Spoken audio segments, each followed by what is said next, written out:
Es una bendición contar con su presencia. Hemos llegado a la última exposición de este día. Le damos la gloria al Señor por las diferentes presentaciones que se han tenido.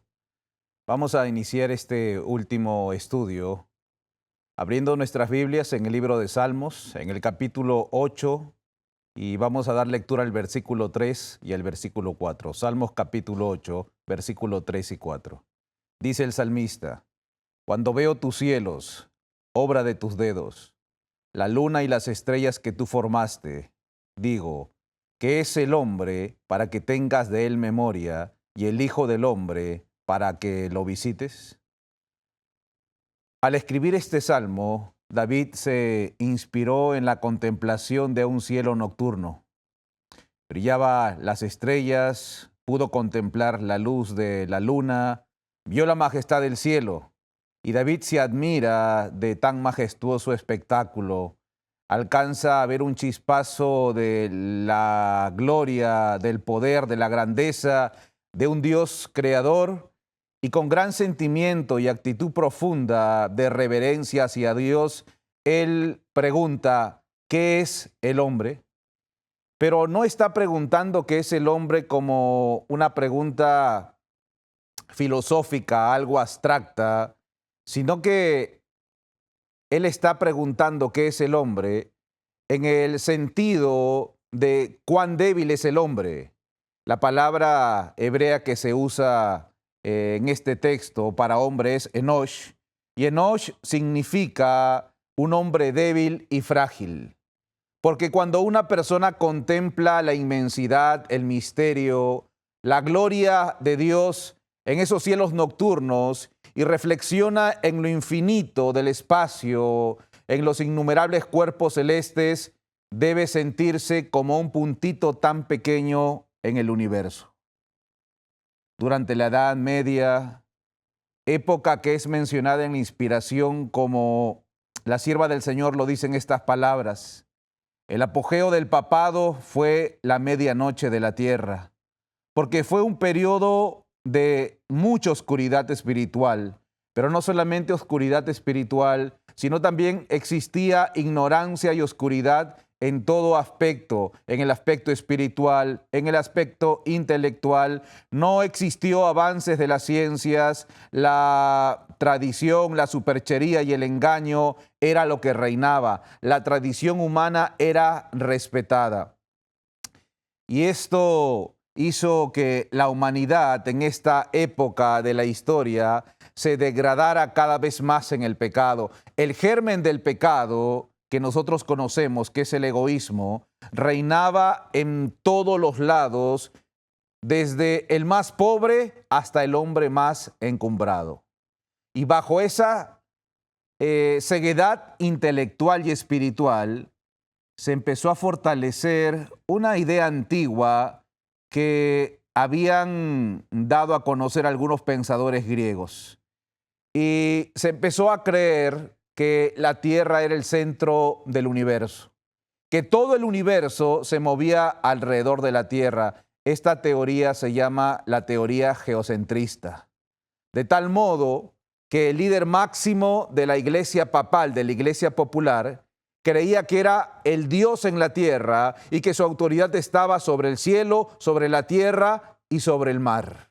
Ya que la tierra era el centro del universo y él era el líder máximo de la tierra, había creído que tenía tal poder. El egoísmo llegó a tal descaro que el ser humano afirmaba ser el ser más importante.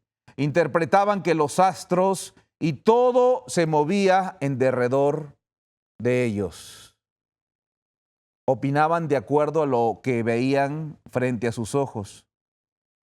De hecho, años más tarde, cuando el científico Galileo Galilei propone una teoría distinta al geocentrismo, él propone el heliocentrismo, que quiere decir de que el universo giraba en derredor de la Tierra. Pero aún esta teoría nos propone de que el Sol es el centro del universo. Hoy nosotros conocemos que existen muchos más sistemas, galaxias, y comparado a todo lo existente, el planeta Tierra es como un grano de arena, como diría la inspiración, una mota o una partícula. Y hablando de partículas, también entendemos que uno de los inventos que empieza a enseñarnos que existe no el macromundo que nos enseñó el telescopio, sino un micromundo que nos enseña el microscopio. Esto abrió el paso a la biología, a la microbiología, y cuando el hombre tiene acceso a través del telescopio a un macromundo, y cuando el hombre tiene acceso a un micromundo a través del microscopio, puede empezar a entender de que hay mucho más de lo que ellos pensaban. Cuando nosotros podemos ver el macromundo y el micromundo, podemos entender que hay un Dios que gobierna, que hay un Dios que ha ordenado todo. El astrónomo Nicolás Copérnico, él dijo lo siguiente: quien vive en íntimo contacto con el orden más consumado y la sabiduría divina, ¿no se sentirá estimulado a las aspiraciones más sublimes? ¿Quién no adorará al arquitecto de todas estas cosas? Es la mente de un hombre que había observado el macromundo, que había observado los astros y pregunta, ¿quién no adorará al arquitecto de todas estas cosas? Porque él reconocía que había un Dios, un creador. El astrónomo alemán Johannes Kepler, él dice, Dios es grande, grande en su poder, infinita su sabiduría, alábenle cielos y tierra, sol, luna y estrellas con su propio lenguaje. Mi Señor y mi Creador, la magnificencia de tus obras quisiera yo anunciarlas a los hombres en la medida en que mi limitada inteligencia puede comprenderla. Porque todo aquel que con ojos sinceros, con ojo de la fe, ve los astros, ve el universo, llega a entender que hay un Dios existente que creó los cielos y la tierra. Llega a decir como Kepler, alábenle, yo quisiera alabarle en mi limitada inteligencia, según puedo comprender la naturaleza. Carl von Linneo, conocido como el padre de la botánica moderna, dijo lo siguiente: he visto pasar de cerca al Dios eterno, infinito, omnisciente y omnipotente, y me he postrado de hinojos en adoración. Mientras él, en su estudio de botánica, observaba bajo el microscopio cada uno de los componentes de las plantas, él llegó a ver a Dios y por eso dice, he visto pasar de cerca al Dios eterno infinito, omnisciente, omnipotente, y me he postrado en adoración. Y quizá el padre de la microbiología, Louis Pasteur, dice, cuanto más estudio la naturaleza, más me sorprendo de la obra del Creador. La ciencia acerca a los hombres a Dios. Cuanto más estudio la naturaleza, más me sorprendo de la obra del Creador. Y fue en esa noche estrellada donde el salmista, al ver la luna y las estrellas, se pregunta, ¿qué es el hombre? Mirando la gloria de Dios a través del firmamento, podemos entender cuán pequeños somos. El hombre puede entender cuán pequeño es y cuán grande es nuestro Dios de amor. Es pues las obras de la creación de Dios un testimonio visible, palpable, físico, que nos habla de manera directa a nuestros sentidos y nos dice que tenemos un Dios que nos ama y que nos sustenta y que creó todas las cosas. La naturaleza habla a nuestros sentidos, declarándonos que hay un Dios viviente, creador, supremo, soberano de todo el universo. Los cielos cuentan la gloria de Dios y la expansión denuncia las obras de sus manos. Y es por eso que la sierva del Señor, entendiendo la creación de Dios, dice lo siguiente. En el libro La Educación, en la página 306, podemos encontrar la siguiente declaración. Después de la Biblia, la naturaleza tiene que ser nuestro gran libro de texto. Después de la Biblia, la naturaleza tiene que ser nuestro gran libro de texto. Antes de la existencia del pecado, así lo había establecido el Creador. La Educación, página 17, dice: el jardín del Edén era el aula, la naturaleza, el libro de texto. La naturaleza, antes del pecado, fue puesto como un libro que tiene que ser entendido, estudiado y comprendido a fin de que el hombre llegue a desarrollarse, a fin de que el hombre experimente lo que hoy estamos estudiando, la ciencia de la verdadera educación. Otra cita, en el libro Conducción del Niño, en la página 44, nos describe un poco más lo que significa el libro de la naturaleza. El libro de la naturaleza, al desplegar ante ellos sus lecciones vivas, les proporciona una fuente inagotable de instrucción y deleite. El nombre de Dios estaba escrito en cada hoja del bosque, en cada piedra de las montañas, en toda estrella brillante en el mar, en el cielo, en la tierra. Los moradores del Edén trataban con la creación, animada e inanimada, con las hojas, las flores, los árboles, con toda criatura viviente, desde el leviatán de las aguas hasta el átomo en el rayo del sol, y aprendían de ellos los secretos de su vida. Dios le dio desde el mismo inicio al hombre dos tipos de revelación. La revelación oral, el Creador bajaba todos los días y conversaba con la santa pareja. Hoy podríamos hacer esa equivalencia a la revelación escrita.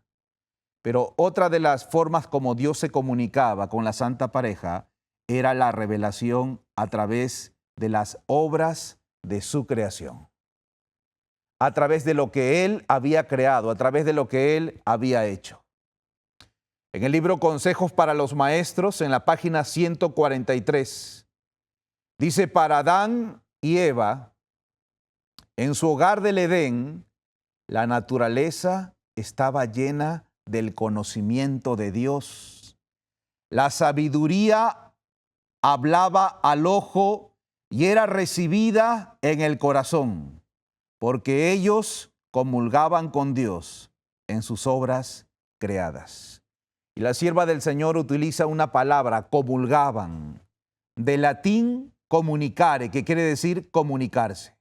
La naturaleza, por medio de la naturaleza, Dios se comunicaba con la santa pareja. Si bien encontramos la triste y oscura historia de la introducción del pecado en un mundo perfecto, y esto trajo dolor, enfermedad, injusticia y muerte, el plan de Dios no cambió.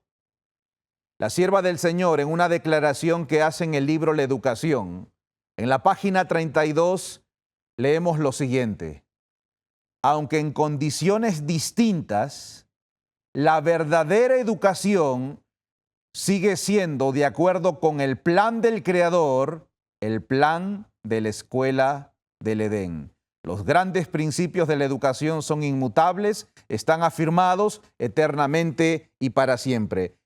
Aunque en condiciones distintas, dice la cita. ¿Qué condiciones distintas? La introducción del pecado. Pero la introducción del pecado no cambió los principios o el plan de educación de Dios.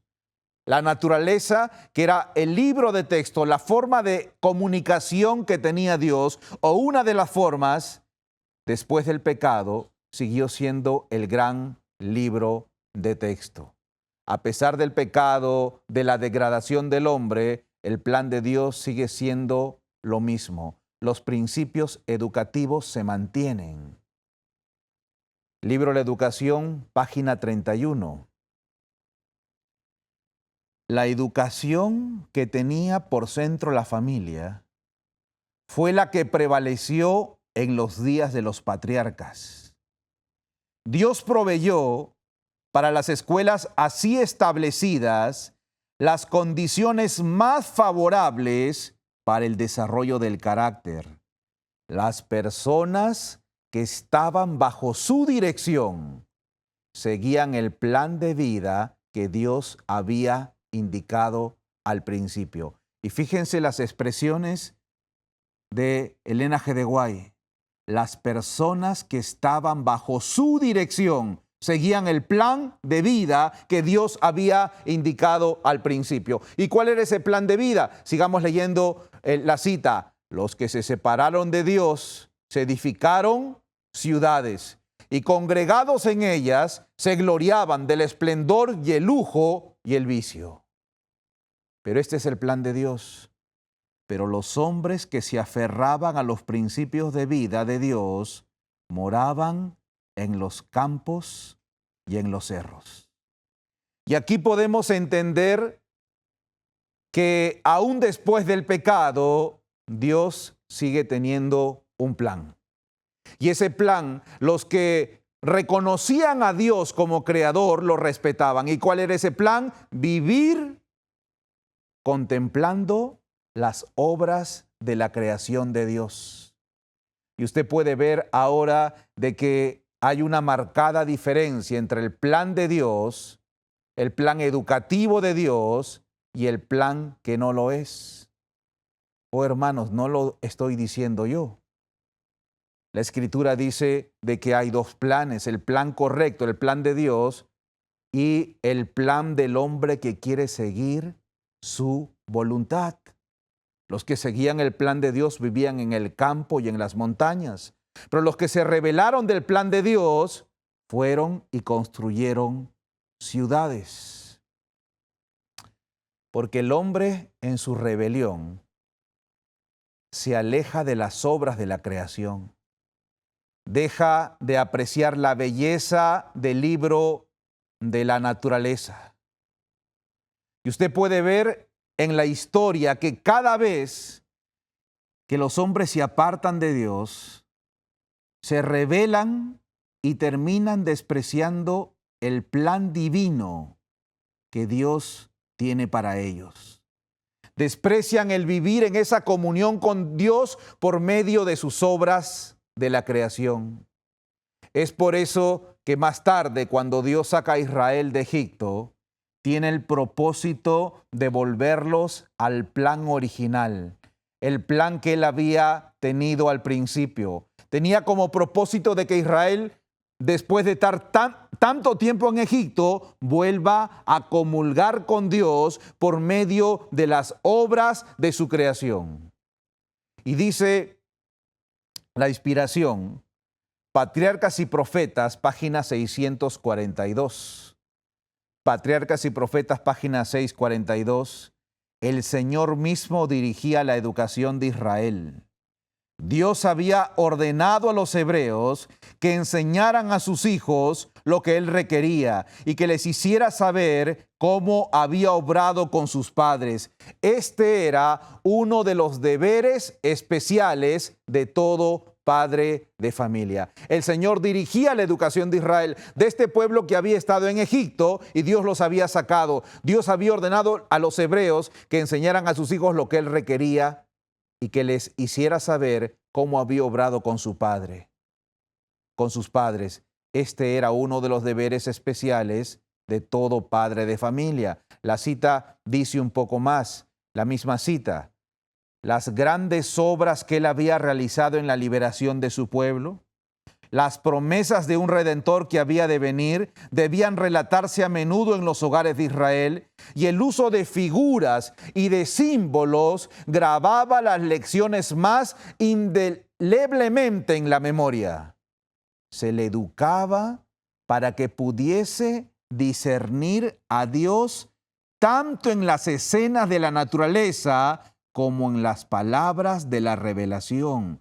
Las estrellas del cielo, los árboles y las flores del campo, las elevadas montañas, los riachuelos murmuradores, todas estas cosas hablaban del Creador. Los padres israelitas tenían el deber de enseñar a sus hijos a hablarles sobre la ley, hablarle de las grandes maravillas de la liberación que habían tenido en Egipto. Los padres tenían que sentarse con sus hijos, hablarle de este Dios poderoso que abrió el mar, que mandó plagas y que los sustentó en el desierto. Era todos los padres tenían el deber de guiar a sus hijos en los símbolos del santuario. Pero además de esto, tenían que hablar acerca de la promesa del Redentor, de Jesús. Y la cita dice que se le educaba para que puedan discernir a Dios en las escenas de la naturaleza. Los padres israelitas tenían que enseñar a sus hijos a ver a Dios en las estrellas, en la luna, en el desierto, en las plantas, en todo lo que vieran en las obras de su creación. Los padres tenían que enseñar a sus hijos a discernir a Dios. No se trataba solo de vivir en medio de la naturaleza. No se trataba solo de estar en el campo. Hay muchos que creen que esto se trata solo de tener un terreno en el campo, en la montaña, y ya está todo listo. Creen que lo que pide Dios es simplemente vámonos de la ciudad, vámonos al campo, y creen que al estar en el campo, el cambio va a ser automático. La cita dice que tenían que discernir. Se trata de discernir a Dios en la naturaleza. ¿Y qué significa discernir? Discernir podemos entenderlo como percibir, como distinguir, como conocer algo de manera íntima, como darle honor, dice el diccionario. ¿Saben cómo lo explica la Real Academia Española la palabra discernir? Distinguir por medio del intelecto. Es decir, que nosotros tenemos que por medio del intelecto entender lo que son las obras de Dios. Dios quería llevar a su pueblo a su plan de educación, volverlo al plan educacional. Y Dios por eso le entrega la revelación oral y la revelación por medio de sus obras creadas. Pero ellos fallaron en poner en ejecución el plan de educación. Leamos la siguiente cita, la educación página 45. La educación página 45. Donde quiera se llevaba a cabo en Israel el plan educativo de Dios, se veía por sus resultados que Él era su autor. Sin embargo, en muchas casas, la educación indicada por el cielo y los caracteres según ellas desarrollados, miren cómo dice la sierva del Señor, eran igualmente raros. Se llevaba a cabo parcial e imperfectamente el plan de Dios. A causa de la incredulidad y el descuido de las instrucciones dadas por el Señor, los israelitas se rodearon de tentaciones que pocos tenían poder de resistir. La palabra que utiliza la sierva del Señor es se llevaba a cabo de manera parcial. ¿Qué significa parcial? Parcial podemos entenderlo como que tiene relación con una parte. De un todo, parcial es que tiene relación solamente con una parte, no con el todo. Que no está completo, que no está acabado. Y de esta forma, los israelitas estaban llevando el plan de educación de manera parcial. Solamente una parte, no completo. Quizás una cita que puede fortalecer esta idea la encontramos en Mente, Carácter y Personalidad en el tomo 1, en la página 53. Mente, Carácter y Personalidad, tomo 1, página 53. La educación tal como se ofrece en el mundo de hoy es unilateral y por lo tanto una equivocación.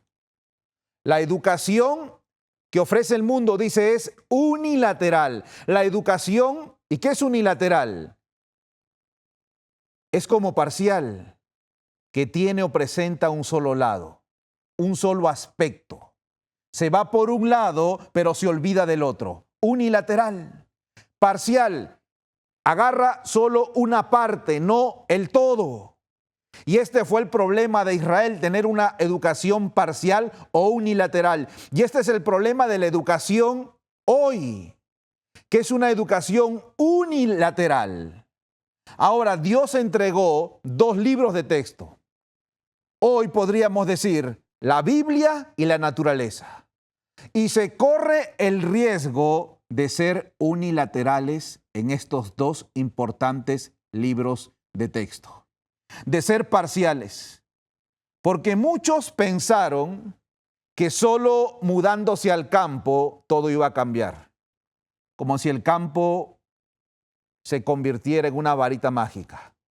Voy al campo y todo cambia. Es cierto de que la edificación del carácter, dice la sierva del Señor, en la ciudad es 10 veces más difícil. Pero no podríamos decir que el hecho de que yo me mudo al campo, entonces ya puedo decir que estoy más cerca del cielo y estoy listo para la traslación. Si pensó que su carácter iba a cambiar, ahora sí mis hijos van a ser un ejemplo, que ahora sí no hay límites para aprender, ahora somos libres del sistema. Y usted solamente se mudó al campo. No hizo más. Y en gran parte ha descuidado el estudio profundo de las Sagradas Escrituras. Y hace más énfasis en trabajar la tierra que en el estudio de la Escritura. Preguntaríamos, ¿cuál fue el resultado? Oh, hermanos, y yo no tengo que inventar cuál es el resultado, porque hay muchos que lo han hecho de esta forma. Y los resultados no han significado lo que Dios quiere para su pueblo, pues es una educación unilateral o parcial. Otro error que también encontramos y que podemos ver es que algunos han creído que para educarnos necesitamos solamente la Biblia. Y a menos de que hayan entendido el plan de la salida al campo, de la naturaleza, porque claro, hay muchos que han sido impactados por algunos fanáticos y extremistas que han mostrado el plan de la salida al campo de una manera tan extremista, o han sido asustados por falsas profecías que salieron al campo, se chasquearon y han regresado a la ciudad y dicen, ya no quiero saber nada más del campo. Y dicen, no, yo estudio mi Biblia, estoy bien con mi palabra de Dios aquí y además soy muy buena persona. Bueno, Dios juzgará esas actitudes, pero si el mensaje de Dios ha llegado a nosotros, hemos entendido que tenemos que salir de la ciudad, pero a pesar de eso, que tenemos que experimentar en el campo, que el libro de texto que Dios nos dio después de la Biblia, como más importante es la naturaleza, pero si a pesar de eso venimos a decir, no, yo creo que no todos tienen que salir justificándonos, yo estoy bien aquí, yo estudio mi Biblia, bueno, podría decir que si estamos actuando de manera terca, con soberbia, estamos utilizando solamente un libro de texto y hemos olvidado el otro libro. Estamos haciendo una obra parcial o unilateral. Estamos despreciando el plan educativo de Dios. La sierva del Señor le da el orden perfecto de cómo debemos entrar en el estudio de estos 2 libros de texto. En el libro La Educación, la página 17. Libro La Educación, página 17, podemos leer ahí, la tierra arruinada y contaminada por el pecado no refleja sino oscuramente la gloria del Creador. Es cierto que sus lecciones objetivas no han desaparecido. En cada página del gran volumen de sus obras creadas se puede notar todavía la escritura de su mano. La naturaleza aún habla del Creador. Sin embargo, estas revelaciones son parciales e imperfectas. Y en nuestro estado caído, con las facultades debilitadas y la visión limitada, somos incapaces de interpretarlas correctamente. Ese es el problema. Y por eso usted encuentra mucha gente que vive en el campo, y no estoy hablando de adventistas. Estoy hablando de gente que no conoce el mensaje adventista, que vive en el campo, sin embargo, no respetan los mandamientos de Dios, porque el campo no es la varita mágica. El campo o el libro de la naturaleza que encontramos en el campo tiene que ser interpretado bajo la lupa o bajo los lentes que se llama la Biblia, las Sagradas Escrituras, porque sin las Sagradas Escrituras, la revelación dice que somos incapaces de interpretar correctamente la creación de Dios. Necesitamos, dice un poco más la cita, necesitamos la revelación más plena que Dios nos ha dado de sí en su palabra escrita. Las Sagradas Escrituras son la norma perfecta de la verdad y como tales se le debería dar el primer lugar en la educación. Es decir, hermanos, que la Biblia son los lentes, el telescopio, si quieren, el microscopio, para ver las grandes verdades de la revelación en las obras de Dios. Por medio de la Biblia tenemos que ver la abnegación, el amor, la regeneración, la multiplicación. También por medio de la Biblia tenemos que ver en la naturaleza la ruina, la destrucción. A través de los mensajes bíblicos tenemos que interpretar de forma sabia, por ejemplo, ¿por qué se caen las hojas de los árboles? ¿Por qué se marchitan las plantas? ¿Por qué hay plagas? ¿Por qué la tierra muchas veces es obstinada? Tenemos que entender las consecuencias del pecado. Pero cuando vemos el libro de la naturaleza a través de la santa palabra de Dios, también podemos ver fe, esperanza, restauración. Cuando se arroja una semilla, primero es semilla, luego hierba, luego una espiga y luego da fruto. La naturaleza habla de los mensajes de Dios, pero tienen que ser vistos a través de la Biblia. La sierva del Señor dice en el libro La Educación, en la página 203, aunque la Biblia debe ocupar el primer lugar en la educación de los jóvenes, el libro de la naturaleza le sigue en importancia. Dios nos entregó 2 libros de texto. Y tal como lo leemos, la Biblia en primer lugar en importancia. La naturaleza le sigue en importancia. Son los 2 libros que Dios ha dejado para nuestra educación. Y toda educación que pretenda desterrar uno de los libros de texto, podría decir que es una falsificación satánica de la educación. Toda educación que diga solo necesitamos un medio es una falsificación. Se parece, pero no es. Es por eso, hermanos, hermanas, alumnos, administradores, maestros, todos necesitamos de los 2 libros. Todos necesitamos del libro de la naturaleza, del aire puro. Los que hemos visto y hemos vivido en escuelas, en el campo, muchas veces lo que vemos en los mismos alumnos y en los mismos maestros que viven en el campo, estrés, gastritis, porque no tienen tiempo, tienen mucho que estudiar, mucho que hacer, mucho que trabajar y se enferman. Viviendo en la naturaleza, en medio del campo, no estudian el libro de la naturaleza. Tienen como tener la Biblia, pero no leerlo.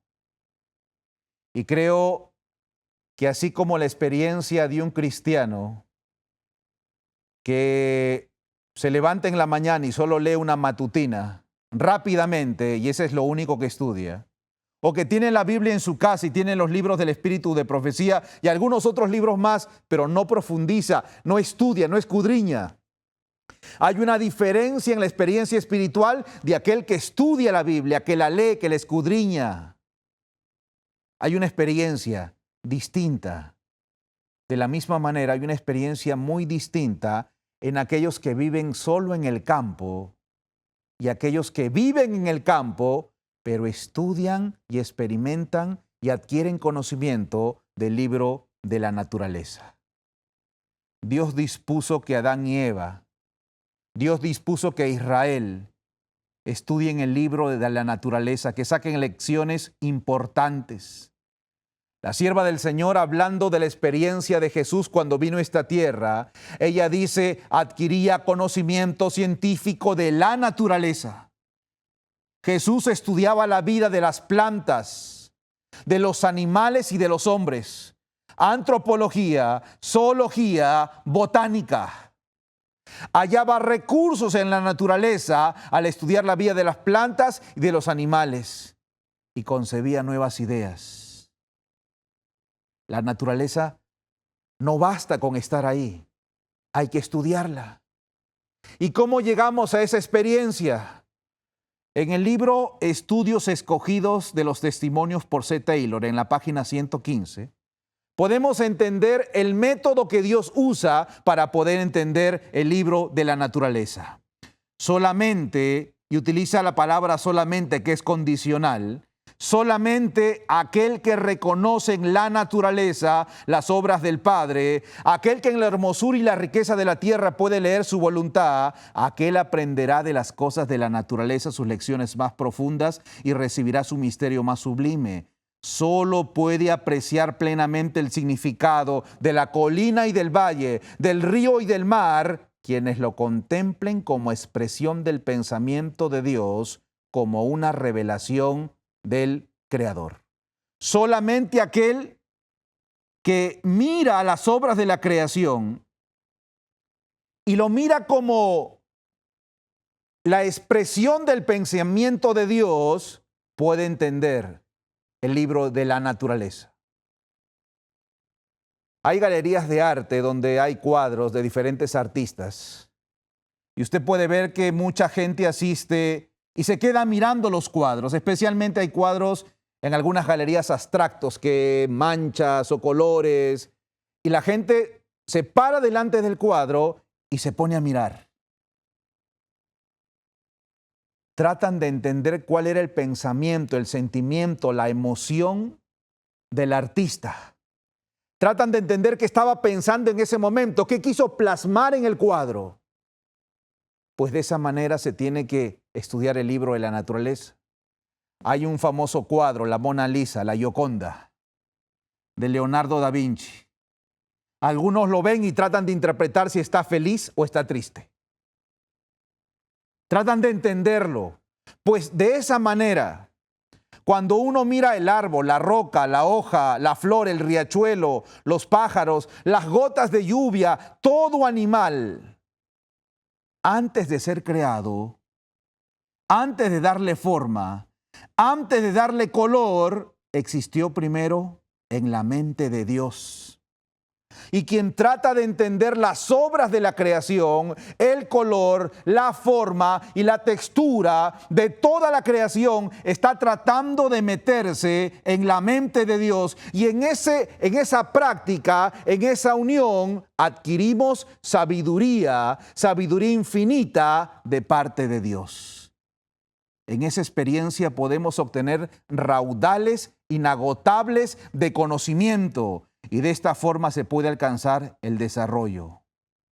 Es así como Dios obró con Moisés, con David, con José, con Juan el Bautista, con el mismo Cristo.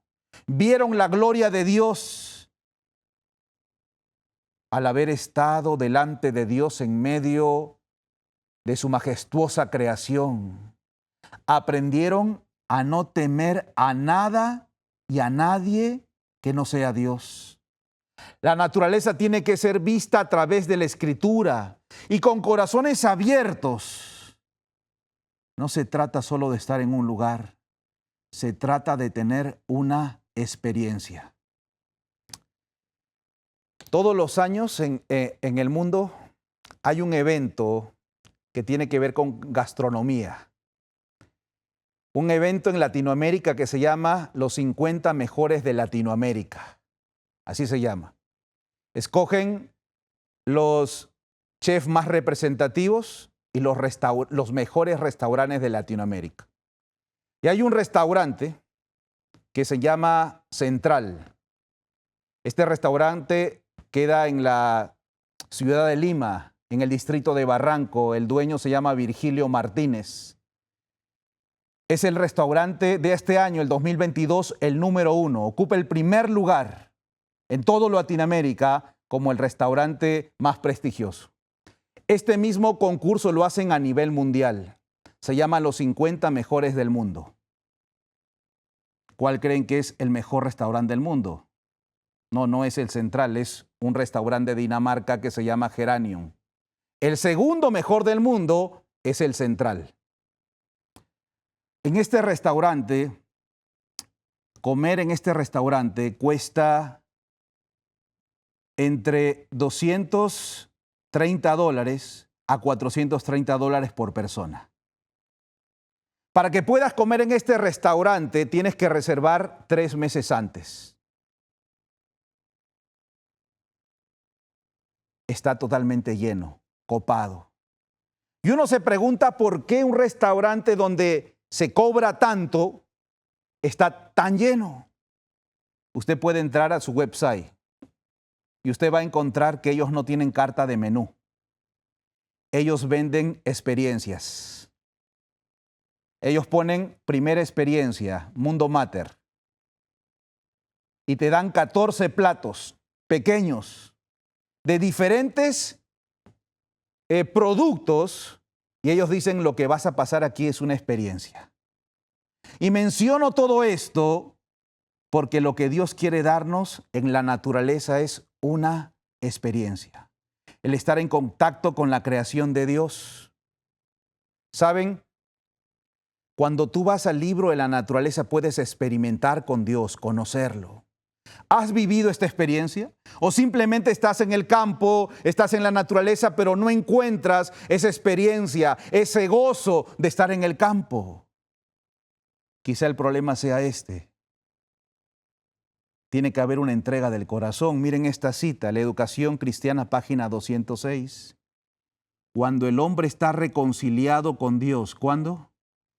Cuando el hombre está reconciliado con Dios, las cosas de la naturaleza le dirigen palabras de sabiduría celestial, dando testimonio de la verdad eterna de la palabra de Dios. Cuando el hombre está reconciliado con Dios y cuando no está reconciliado, ¿qué es estar reconciliado? Haber entregado mi corazón a Dios, haber entregado mi voluntad, haber entendido que tengo un Dios que me ama, haber experimentado el nuevo nacimiento, haber tenido la experiencia del cambio de corazón.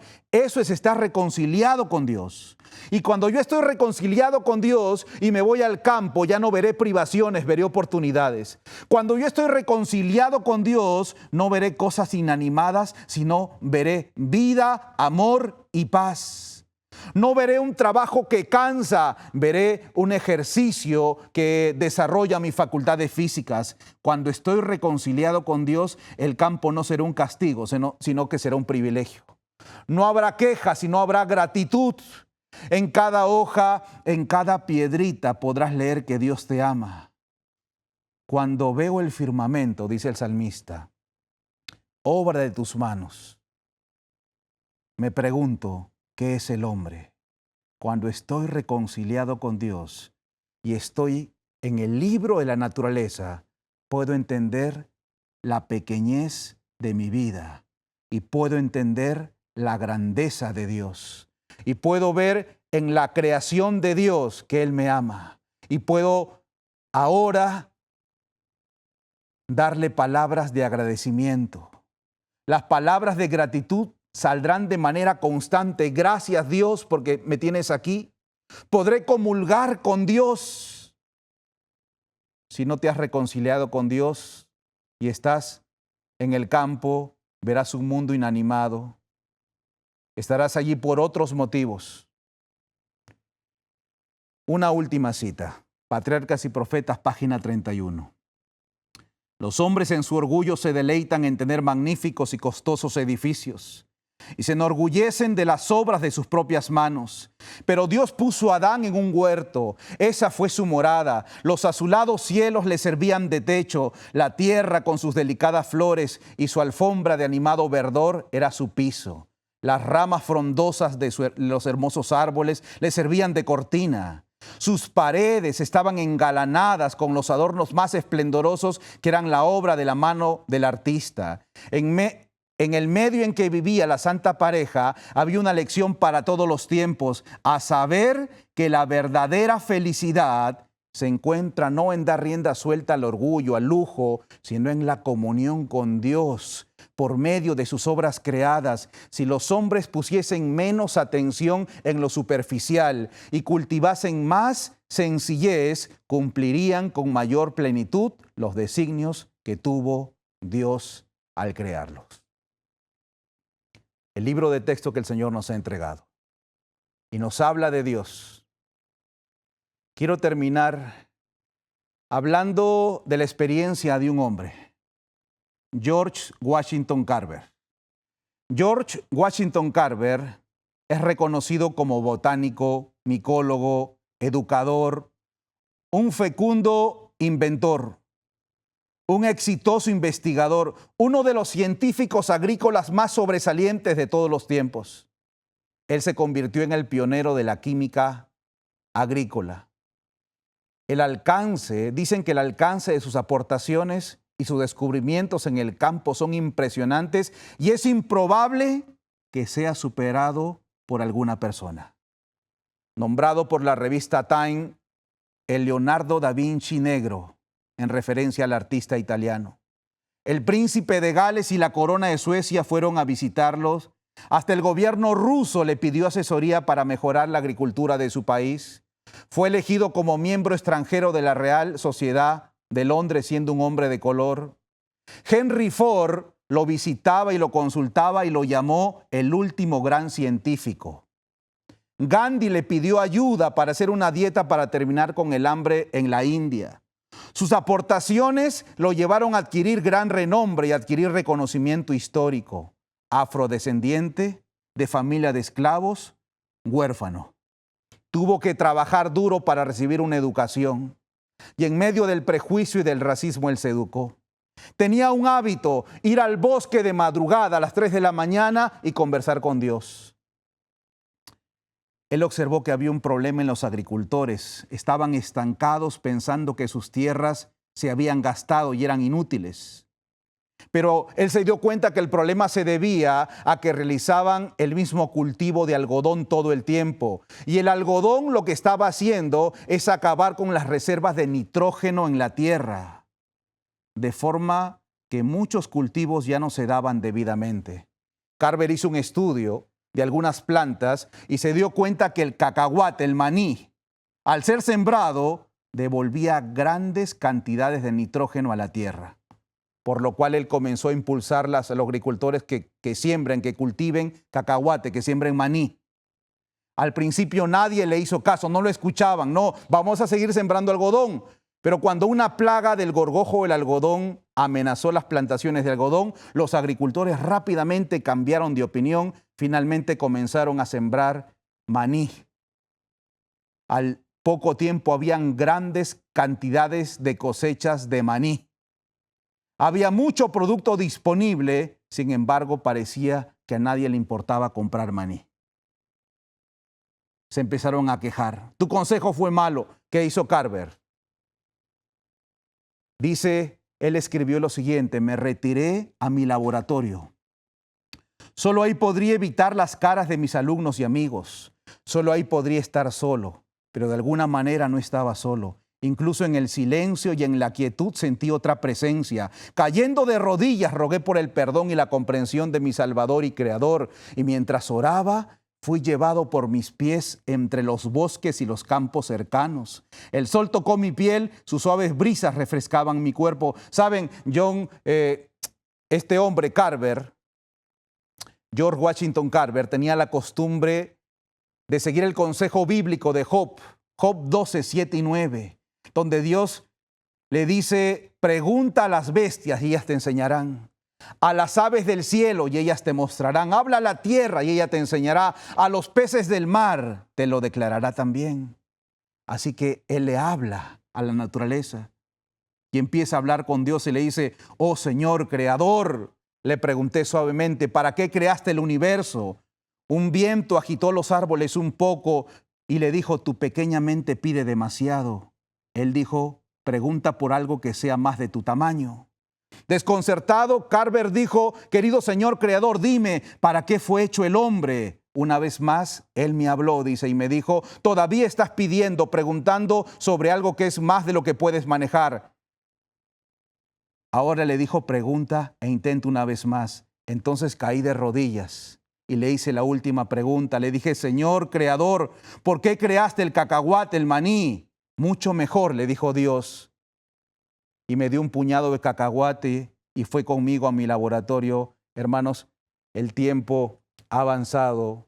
Él en su laboratorio, después de 3 días, pudo sacar alrededor de 300 formas diferentes para utilizar el maní.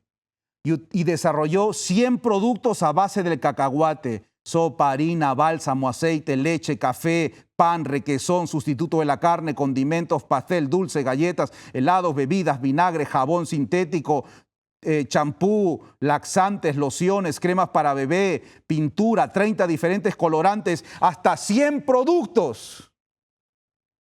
Y cuando a él le preguntaron en una conferencia, ¿de dónde sacaste todo eso? Él dijo, de un libro viejo. Y le dijeron, ¿qué libro fue ese? Y él dijo, fue la Biblia. Y cuando le preguntaron, ¿acaso la Biblia habla del maní? Y él dijo, no, no habla del maní. Habla de Dios, del que creó el maní. Y él me dijo lo que yo tenía que hacer. La naturaleza habla de Dios. ¿Saben, hermanos? Cuando el Señor venga y redima a su pueblo, Él volverá a crear la tierra. Cuando Adán y Eva fueron creados, ellos aceptaron por fe de que Dios era el creador porque no lo vieron. Pero en un futuro cercano, el Señor Jesús volverá a crear la tierra. Los redimidos estarán a su lado en primera fila y podrán ver a Jesús decir, salga hierba verde. Podrán ver la creación de Dios, a los animales. Podrán de nuevo ver el orden en la creación de Dios. Y ahora creerán a Dios no solamente por fe. Aceptarán a un creador no solamente porque la Biblia lo dijo, sino porque ahora lo vieron. Y glorificarán el nombre del gran Dios. Saben, en la teoría geocentrista se creía de que la Tierra era el centro del universo. Dentro de muy poco tiempo, la Tierra se convertirá, quizás no en el centro donde gira todo, pero sí en la capital del universo, porque el mismo Jesús morará en la tierra. Y no habrá sol porque Él dará luz, y no habrá templo porque Él mismo es el templo. Y todos los redimidos se acercarán y seremos la capital del universo, porque había entrado el pecado, pero el Señor nos redimió, nos salvó, nos dio de su gracia. Y por los siglos de la eternidad, seremos los embajadores y llevaremos el mensaje de la cruz a todo lugar en el universo. Y reconoceremos a Dios como nuestro Creador y Señor. No perdamos el privilegio de estudiar este gran libro de texto, la creación de Dios. La naturaleza habla a nuestros sentidos y Dios le dio esta verdad a su pueblo. Que el Señor pueda bendecirnos y que aprovechemos los privilegios que el Señor nos ha dado. Que el Señor los bendiga y los guarde.